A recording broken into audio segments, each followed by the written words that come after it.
having sex for the first time, again, after recovery. That's a little bit sticky. I really don't like that when guys do that, although I kind of love it as well. That is a hard dilemma. That is really hard.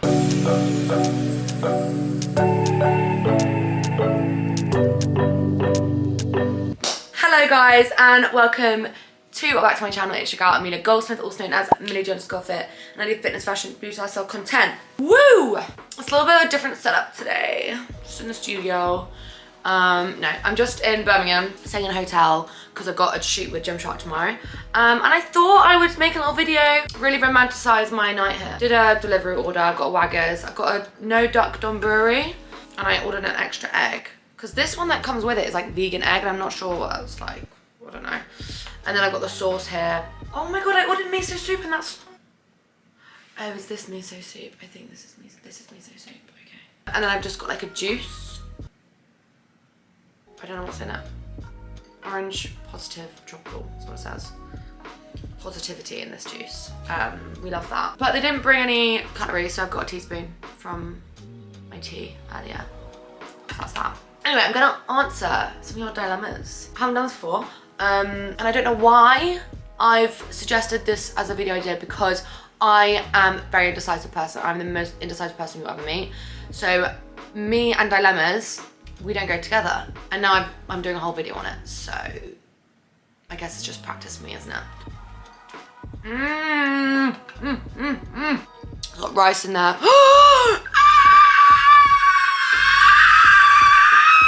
No, not the miso soup. I've literally spilled that all over the bed and on my leggings. I got miso soup on my leggings. It's fine, it's fine. Right, I'm gonna just get on with this now. So, first one. I really like this boy, but I've never met him, and he said he likes me too, but hardly replies. Okay, right. Girl, I've been there. I've experienced that. You've never met him before, so I'm feeling like he's maybe a guy that you've recently started talking to. That's what I'm assuming anyway. And he likes you, so he said he's liked you, so that's really good. Like, he's being forward. He's not like playing games and stuff. I really don't like that when guys do that, although I kind of love it as well. But that's good that he's like actually communicating to me that he likes you. I honestly think guys are just really shit at replying. Like, they're actually really bad. I have never come across a guy who's really good at replying. And I don't know if that's because I'm really shit at replying, so they're trying to like play it cool, and I'm really slow to reply. But just generally, with my experience, guys are really shit at replying. I don't think that doesn't mean that he doesn't like you, because obviously he said he's liked you. So I think, you know, meet him, definitely initiate like a little meet up, be like, what are you doing next week, or what are you doing tomorrow, or blah, blah, blah. And just put the feelers out there. Like, you've already got the feelers from him, so I think you've literally got nothing to lose. Go, you know, ask what he's doing, and then I think the slow replies are a bit dead, but I think if you see him in person, that's fine. Because I think if you're talking for too long on text, you do lose interest, and it does kind of die out. So you need to see him before that happens. Ooh.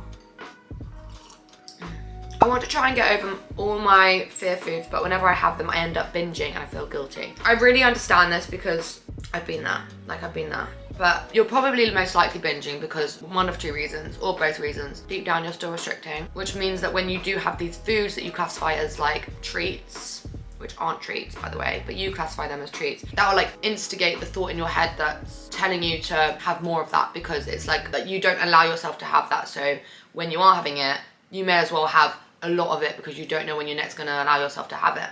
So basically the way to switch that mentality around is to tell yourself that you can always have this food. Have this food every single day. Like, have that fear food every day, and don't treat it like it's a treat. Treat it like, pun, not pun, but like treat, I don't know. Anyway, treat it like it's another food like anything else. It's not bad for you. It's not gonna make you gain weight overnight. Not like even that's a bad thing anyway, but it's like the same sort of food as another food that you allow yourself to have every day. That will stop the binging, and obviously over time, just make sure you really just keep having that every day, even if it's just in small amounts, just so that you can slowly integrate that food back into your day like it's any other food. I'm 28, I live abroad in an amazing city, dream job, but I feel so lost and lonely. Oh, I don't want to move back home, but also I don't know if I want to stay here. Interesting. Okay, this is a really hard one, because you're 28, you're still young, you're living abroad in an amazing city, you got your dream job. Like on paper, that seems like perfect. That seems like you should be your happiest you've ever been. Like that's perfect on paper, but moving abroad is very scary, and like it's not gonna be an easy transition. I'm assuming you've gone by yourself, so obviously it's gonna take time for you to like settle in, find your people, and feel like part of another country, because I think that's very important. You wanna feel like you belong there, and I think that takes time. So I don't know how long you've been there for, but I would hold it off. I would hold off moving back, because I remember when I went traveling by myself, 19 years old, like no money at all. I had no idea what I was doing really. First time going anywhere by myself. First month, probably even the first 2 months, I really wanted to go home. I was so ready to go home. I was so nearly booking my flights, like in so many different occasions, back home, and I'm glad I didn't. I'm so glad I didn't, because I just held it off. I kept myself in that uncomfortable situation because I knew that I was gonna grow as a person. I knew that I was gonna find out so much about myself, and I knew that I was gonna experience so many new different things that would be once in a lifetime experiences. So I think really hold it off.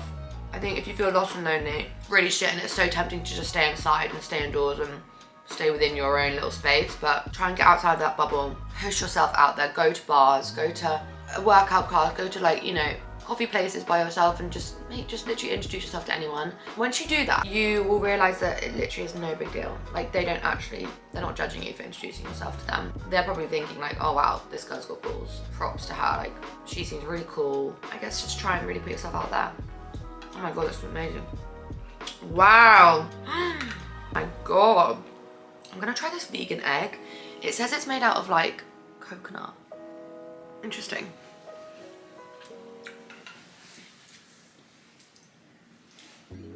Very interesting. How is that made out of coconut? Foods like coconut and like tofu and stuff, how are they so versatile?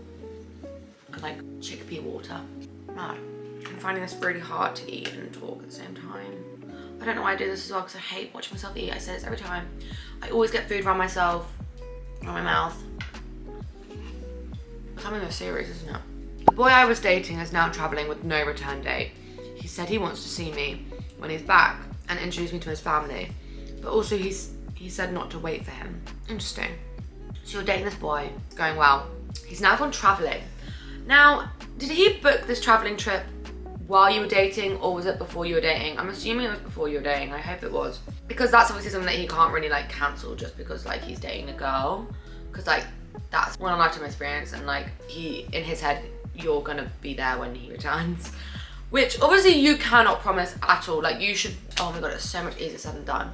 But I do think that it's wrong to wait for someone. I think you need to get on with your own life. Like if you come across another guy and you really like him, go for that. You also don't know what he's doing when he's out there. Like, is he seeing other girls? Like, he probably is, so that should mean that you can do your own thing as well. I also think that guys can say a lot of things that they don't mean, but they do mean it in the moment, but they get a bit carried away, and then like it comes to, what, 2 weeks later, and they're not really feeling the same as the feelings that they felt 2 weeks earlier.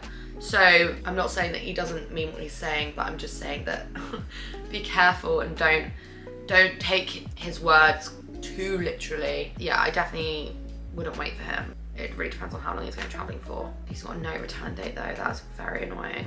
I mean, I think it's just not meant to be. If it's meant to be, then you will reconnect, but without you putting the effort into, I think. My advice would be to continue dating other guys, and if he comes back and he's single still and he still wants to see you, then yeah, pursue that if you're also happy to do that.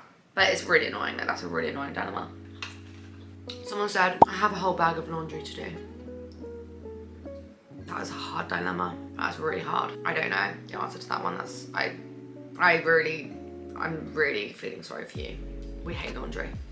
I have one big one right now. Due to health reasons, I have to start to track what I eat in a day to see what can be causing my pain and discomfort.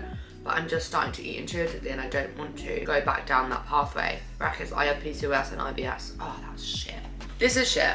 But I also think that the motive behind wanting to eat intuitively is to get yourself back into a healthy mentality and a healthy state. And I guess tracking what you eat in a day and tracking the foods and seeing what causes pain and discomfort from your IBS is also to make sure that you get yourself in a healthy, comfortable thing, right? Body. So the motives behind both of them are the same, even though they're two different things that you have to do. So I really think that you should tackle this one first before then going into intuitive eating. I guess the fact that you've started to intuitive eat just goes to show that you can do it and you are capable of doing it.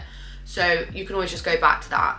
But I think right now it's important to get to the bottom of your PCOS and IBS, and if that means you have to track what you eat in a day and everything, that's obviously that's what it takes, and it's gonna have to be the case. But really always remind yourself every single day that you're doing that, you're tracking what you eat because of your IBS and your PCOS. You're not tracking what you eat because you're trying to watch your calories or watch what you're eating or anything like that. I wonder if what you could do is like just eat what you want to eat in the day. Don't track, don't do any of that. Only track the times of when you're maybe feeling pain and discomfort throughout that day. And then at the end of the day, track what you've eaten just off your memory. Just try and, roughly track what you've eaten maybe. And then in that way, the knowledge of what you've eaten in that day isn't affecting what you're gonna eat for the rest of the day. Does that make sense? I hope that helps. This is a tea-stained egg. It's really quite obscure, which is great. I'm definitely ordering this again. Having sex for the first time, again, after recovery. How to deal with that, right? Let's have a little bit of positivity juice. I bet I got food on my mouth. I can taste the positivity in that, wow. I actually don't think, it's really, right.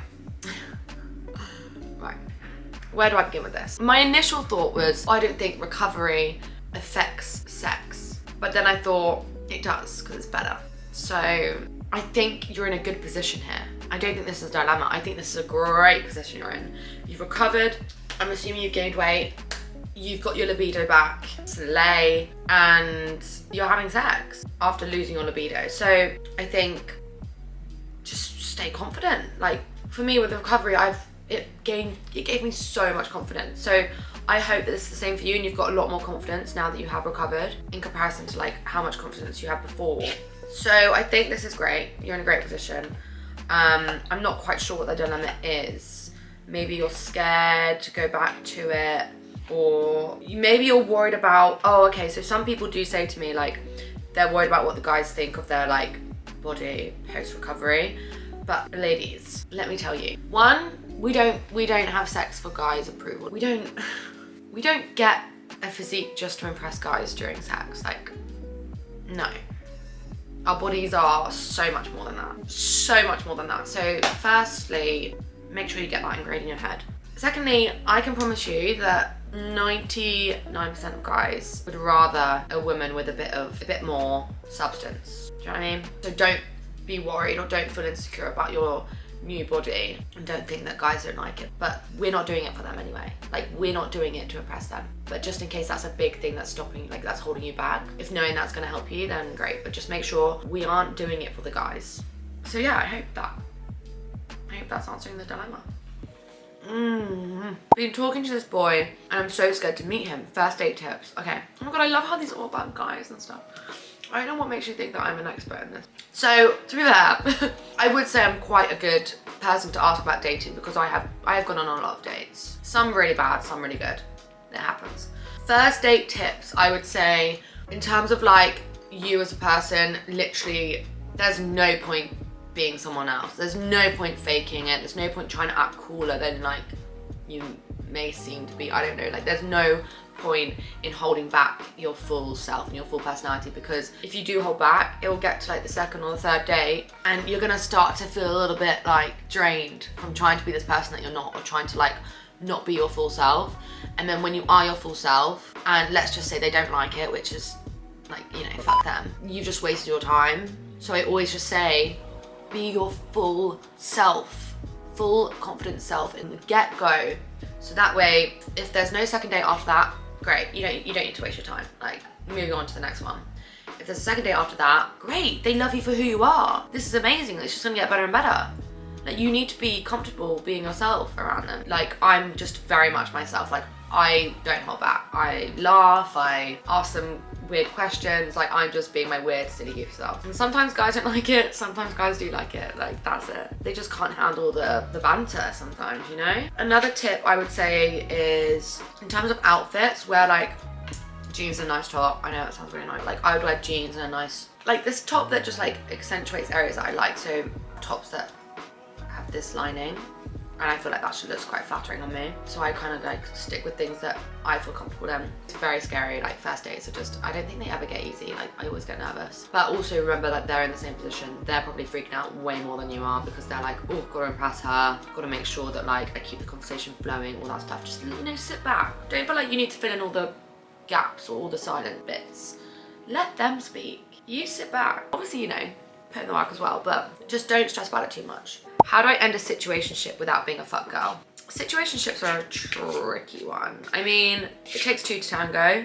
So I'm assuming you want to end it and he doesn't want to end it. But situationships never are a good idea. Like there's always going to be one person who's more into it than the other, which is a bit shit. Unless you're both into it and like, great, you become more than a situationship. But in this case, it doesn't sound like that's what's happening. So I would say end it before it gets too sticky. I think if you're ending it on the earlier signs of, then I don't think you're being a fuck girl because, you know, you've tried it, you've seen how it's gonna go, you thought it was a good idea, like so has he, but now you're starting to see maybe that like this is a bad idea because maybe he's catching feelings and you're not, and you can't help that. You can't help your feeling and you can't force anything. So I don't think you're being a fuck girl, but just make sure you're being open and honest. Like that is really important. I think leading them on will turn you into a fuck girl. So just make sure you're being open and honest. That is a big one. Communicate with him.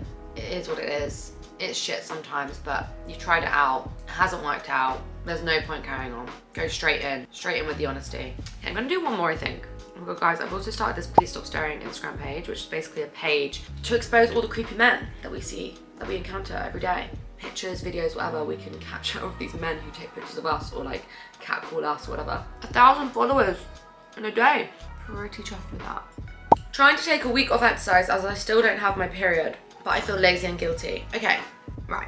If you're new here, you wouldn't know that I lost my period for 8-9 years, and I've, out of 24 years of my life, I've only had a period for 2 years. So, yeah, crazy. But my period is now back and consistent and better than ever, although still not fun. But basically, I got my period back from, you know, gaining a lot of weight and coming back on all my cardio, all of that, like don't even do any cardio really anymore. And it took a while for me to regain my period. I think taking a week off exercise isn't gonna do anything. And I know that's not what you wanna hear. Just a disclaimer, I'm not a professional, I'm not qualified, but I'm just basing this off my experience and the knowledge that I know from being in the industry and like literally being like a little guinea pig, I guess. You really need to like go in on it with rest. You need to rest a lot more than you think. Your body is in such a stressed state, which is why you're not getting your period back. Having to shut down. It is shutting down. You gotta think of it like that because it literally is shutting down because you are choosing exercise and looking a certain way over life. Your body's shutting down. This is shutting down. We need to act quickly. So we need to take a lot longer than a week off exercise. You know, you can still go on walks, you can still like do very light intensity things, but I really wouldn't go to the gym, do your normal workout routine and stuff like that when you're trying to get your period back. You need to make sure that you're fueling your body more than enough, like more than enough, because it needs to be fully reassured that it's getting the nutrients that it wants now. And it's being listened to finally.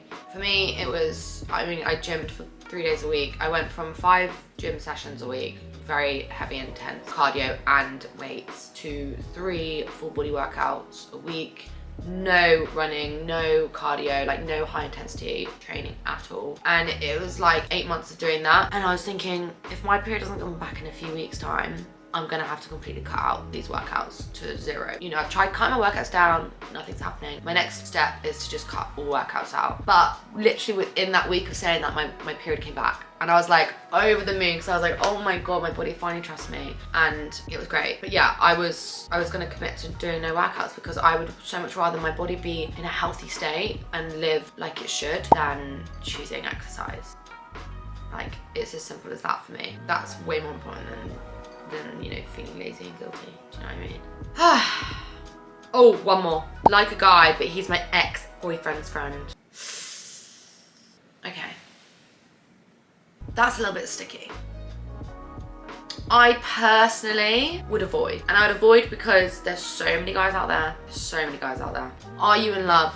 Are you absolutely head over heels in love? Are you dropping to the floor when you see this guy? Is he 1 in a million? I'm gonna assume the answer is no. So I would say just don't bother. I wouldn't go down that road. It really depends on how you broke up with your ex. It depends what your relationship was like with your ex now. It depends how close this guy is to your ex as a friend. Generally speaking, I would avoid. Think of all the guys that we've liked in our lives. This isn't the only one that you're gonna like. So there is gonna be one that's gonna be a safer option, let's just say. But I do think like, just like the thought of it being like your ex's friend and it's a little bit more like juicy and a little bit more exciting makes you like him more. So you actually probably don't like him as much as you think you do, just a thought. Anyway, I'm gonna end this video here. I hope you guys enjoyed. I love you guys. It's a little different video. What do we think? Let me know in the comments down below, and make sure you hit that like and subscribe button because always it goes so much further than you think. So yeah, thank you guys and love you.